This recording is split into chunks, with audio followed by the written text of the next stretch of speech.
avec Booba? Bien sûr qu'il va avoir lieu, ça va être en Tunisie. En Tunisie? Exactement. Loin, ça. Et quand? De Belgique, Ah, en plus. Au mois de juin. Belgique, c'était pas moi. Hein. L'idée du combat, c'est pas mon idée. Hein. On Non. est d'accord là-dessus quand Ouais, même. ouais. Ok, d'accord. Donc moi, je n'ai fait que répondre comme d'habitude. Mais vous avez le Voilà. contrat? Oui, je l'ai, ouais. En Ça Belgique, sera on se en répète. Tunisie. Pourquoi en Tunisie? Parce que c'est là-bas que ça va se passer, c'est tout. D'accord. En terrain neutre, si je puis dire. Ouais, terrain neutre, ouais. Et tous les coups seront permis?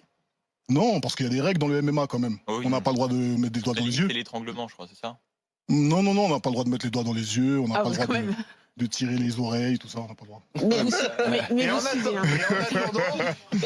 en attendant ce combat donc en Tunisie au mois de juin, Ouais. vous continuez à vous clasher parce que j'ai vu que Booba se moque de vos ventes d'albums. Ouais, il se moque tout le temps de mes ventes d'albums depuis le début, depuis le premier CD de toute façon. Mais en vérité, j'ai beaucoup de certifications, donc c'est bien. Mais il fait toujours ça en fait. Chaque fois que je dois sortir un album, il prépare quelque chose pour casser du sucre sur mon dos. Et puis ils sont beaucoup. Hein. Il y a même des gens, des professionnels du combat, j'ai vu qui étaient dedans, qui font des vidéos. Ils essayent de me. C'est de la jalousie? En fait, dire de la jalousie serait pas logique parce qu'il a tout. Je pense il fait juste une fixette sur moi et il a décidé d'arrêter ma carrière et bon voilà quoi. Donc c'est son boulot. Donc il fait en sorte que beaucoup de gens me détestent, beaucoup de gens ne m'aiment pas. Et puis bon voilà quoi. Moi de toute façon j'ai toujours commencé mes ventes. Tout doucement. J'ai jamais eu j'ai jamais commencé avec un disque d'or la première semaine. Mhm. Moi je commence toujours à 14 000. Mon album Hors Noir il avait fait 19 000. Le deuxième avait fait 14 000. Après j'ai fait 18. Je commence toujours comme ça et après je finis à 100 et quelques. Donc je me bats, je continue même s'il m'insulte, même s'il essaie de casser du sucre. Dès que je vais sortir un clip, je sais qu'il va en sortir un ou il va sortir un truc. Je sais qu'il va faire quelque chose puisque c'est son truc en fait. Il fait une fixette sur moi. Mais moi je continue. Je fais comme si des fois de rien n'était et des fois quand les insultes sont un peu trop grosses, je réponds.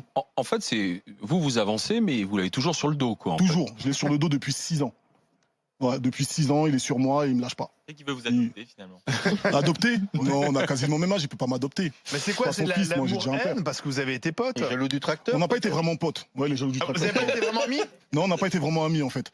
C'est vrai que quand tu fais des collaborations dans la musique, on a l'impression que les gens sont amis, mais j'ai fait des collaborations avec des gens, je ne suis pas forcément ami avec eux. Je les ai rencontrés, on a dû discuter un peu, mais je suis pas forcément ami avec eux. J'ai des amis d'enfance avec qui j'ai grandi. Booba n'en fait pas partie. Mhm. Comme moi, je fais pas partie de ses amis. Donc il veut faire croire aux gens qu'il a toujours été avec moi, mais c'est faux. Il m'a jamais produit, il a jamais mis un euro sur moi, il m'a jamais signé, j'ai jamais été son artiste. Ah oui. C'est juste qu'il fait une fixette sur moi et il a décidé d'arrêter ma carrière. Donc il y a moi, je continue. il y a beaucoup d'esbrouf ou n'importe quoi dans ce qui est raconté sur vos rapports entre lui Bon, en et fait, vous. il y a un terme générique, il y a un terme un peu urbain qu'on dit chez nous, qui vient de l'arabe, qui s'appelle la hagra.